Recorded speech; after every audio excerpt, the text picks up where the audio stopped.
Hello and welcome to the next episode of the Off the Tools podcast. We're having some technical issues right now. Andy was meant to do the introduction, but he's disappeared off camera. So I'm going to wing it. So today is why great engineers make bad business owners. That's the discussion point, and something that be interesting to know, like whether you agree or disagree. You know, lots of different people believe that you need that technical knowledge to be a good business owner, and other people believe that you need to being a good engineer doesn't necessarily mean that you're going to be the good business owner, because you maybe put too much focus and attention onto the technical side, you know, the application, the doing, rather than the running of the business. Hopefully we're going to have Andy join us any second. We are back, and we're back, and we actually have Andy in the room now. Hopefully he will stay in the room. Hopefully he won't just disappear. Right, Andy, I've done your introduction. It's like Northwest Internet. It is. I know that the monkeys ain't turning the fucking screws too quickly, are they? Hopefully you can hear us all. This is a bit disjointed now, so we're just going to regroup. Let's take a breath. Let's just regroup, Andy. Today is all about why great engineers make bad business owners. Please elaborate. So, in a nutshell, the skills that make you a great engineer are a very different set of skills that make you a good business owner, in my opinion. On top of that, the other big thing for me, and this is again, we can talk about this because we've been both full-time engineer only, working for someone else. We've then done the transition period of engineer, running a business while still on the tools, and then obviously moved to being the business owner. So obviously we can talk about this, but it's a very different set of skills to be in, like someone like an engineer, a gas engineer, or electrician, to what it is to be a business owner. You need a zoomed out mindset. The other big thing for me, and I found this at the time, was it was very difficult to move from one side of the fence to the other. If that makes sense. I feel like it requires certain headspace or bandwidth, if you will, to operate in that particular zone. I always found it very hard to, like, go out and service a couple of boilers and then sit down and think about, what's the next strategy to implement for this particular business. So that was the thing for me. And then probably the last big point is that what is it they say, where focus goes, energy flows and results show. So if you are dead set on being the best engineer in your area and you keep pushing further and further and further down that road, you're not going to put your focus into being a better business owner. You're going to be hyper focused, and especially we see a lot with a lot of the old school mindset kind of guys of they think that the secret to being successful in the trades and being, doing well and scaling and growing, a business in whatever form, is to be the best at what they do. And, we challenge that now, don't we? Say, yes, be good. You don't need to be the absolute pinnacle Instagram type engineer where everything's amazing, because unfortunately, or fortunately, depending on where your focus is, customers don't appreciate that. They appreciate a good job, yes, but customers don't care if your pipes are 100% spirit level true and polished with Brasso, because they're probably going to box the fuckers in anyway. So you know what I mean? Or it's going to be the back of an airing cupboard. That's obviously just sort of one example, but as we spoke about on the last podcast, things have shifted now in the industry where as much of the value is tied to everything else that wraps around the job itself. We have the same conversation when it comes to hiring. People say, "Oh, I'll not be able to find anyone who can do it as good as me." Well, you probably won't, because it's your business, but ultimately they don't have to be. There's my big points on it. Mate, I cannot agree more. And I have seen over the years, so many examples where somebody is very quick and eager to invest in their business, right? So they go on training courses, they go on underfloor heating courses, they go on heat pump courses, they pay for qualifications on this and pay for qualifications on that. They pay for these tools and everything, all of these things that they're seeing as assets and they're seeing as an investment in the business. Then we ask them for a few grand to get some software done in their business, and they melt away and disappear like Olaf in a freaking sun strap. You know, it's unbelievable how that they value that technical skill, which is important. You know, I'm not sitting here saying you don't need technical skill. What I'm saying is you don't need technical skill to be a great business owner. Yeah, you need business skill, you need business wisdom, you need business acumen to run a business, and knowing how to install a heat pump to the 1 degree delta C T G whatever units, whatever, ain't gonna help you earn the money. Yes, there are customers that will value that. So granted, you know, there is a niche market out there that will value that expertise, and it will help you win the work if you are absolutely balls deep in the technical side of the business and you know everything and everything. Right.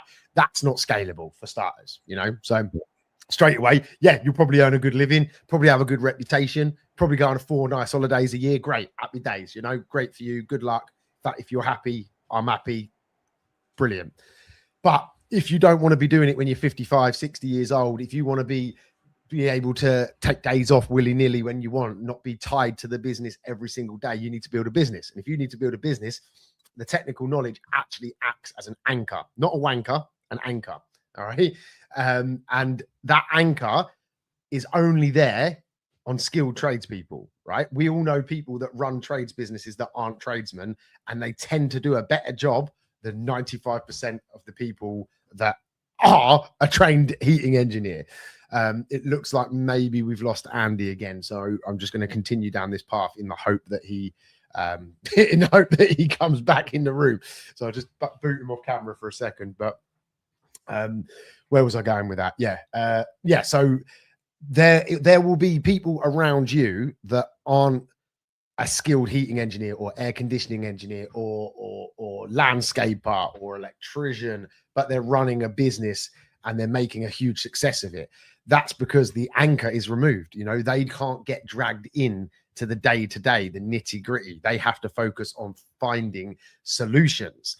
And when you own a van and you are a tradesperson and you can literally jump in that van and just go and do the job and get out of jail free, you don't find the solutions.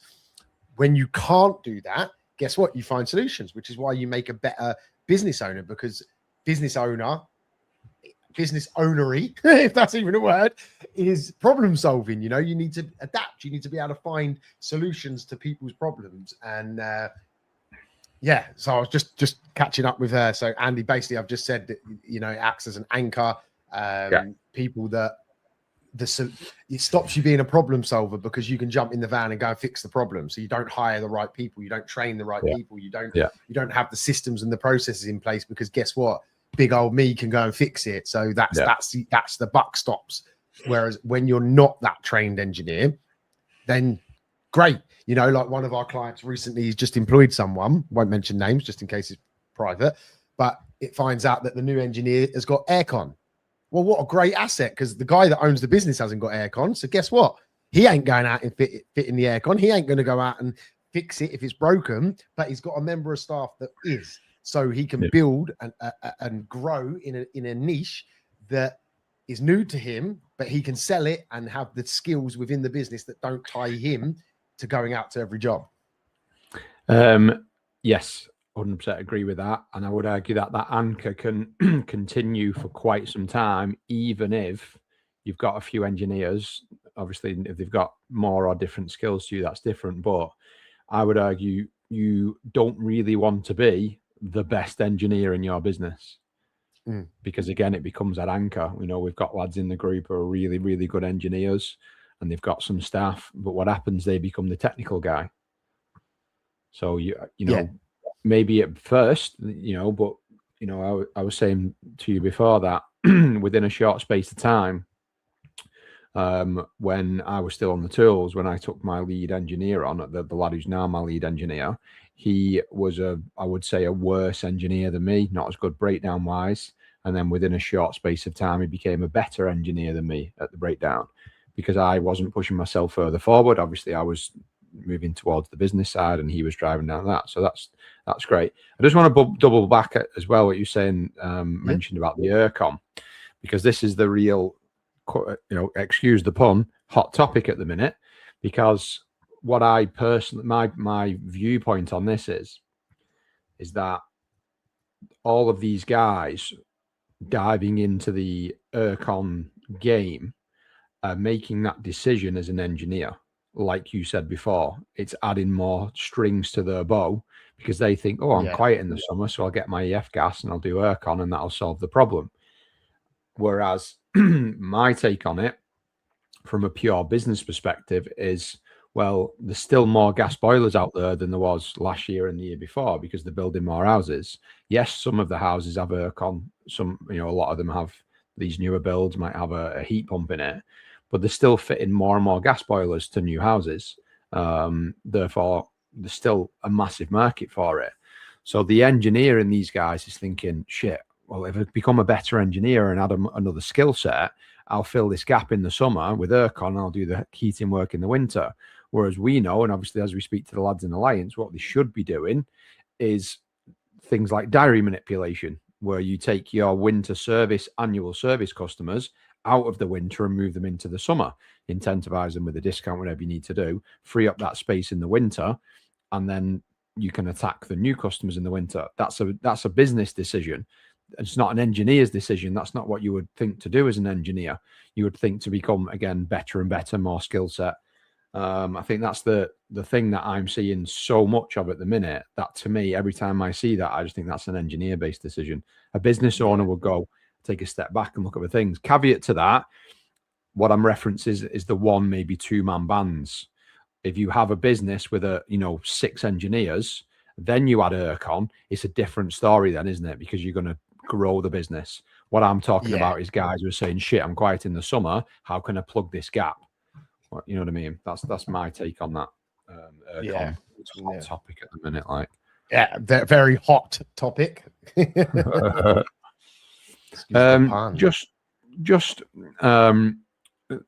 I think part of the problem is you get deeper and deeper down this trench, really, of the more, we did a podcast, was it 2 podcasts ago? I think it would have been 2 podcasts ago, not last one before, talking about whether you should hire admin staff or field staff first. Oh, I think we lost him again. And his internet. I'm going to pause it. We'll be back in 2 seconds, guys. Be right back. And we're back. Andy's internet. I am literally going to drive to Wigan and I'm going to shove it up his ass if this carries on. Been fine all day. What a day. I don't know. Maybe it's the metal plate in my ankle throwing the signal off. Who knows? Oh, right. Where were we? So, I've forgotten completely where we were. Back on track. So, just obviously, I was starting to talk about the podcast, not last one before. I was talking about the hiring an admin person or a field staff. That's right. Business decision would generally be to hire the admin staff first. A pure business focused decision would be the admin staff first, in my opinion. Yeah. Whereas, again, the tradesman decision is, I'm too busy. I'm going to get another lad out on the tools, make a bit more money, things like that. So it's situations like that being taking a bit of a step back can make for you to be a better business owner, and then you can drive down that path. Again, there's always a caveat to a lot of things I say. If you're going to then move into that off the admin role and be a bit more off the tools when you take on another engineer, then that's a different story, of course. But this focus is a lot of the time is I'll take another ladder and then we'll both go out and make some money because I've got too much work. No way is that gone again. Wrap it up.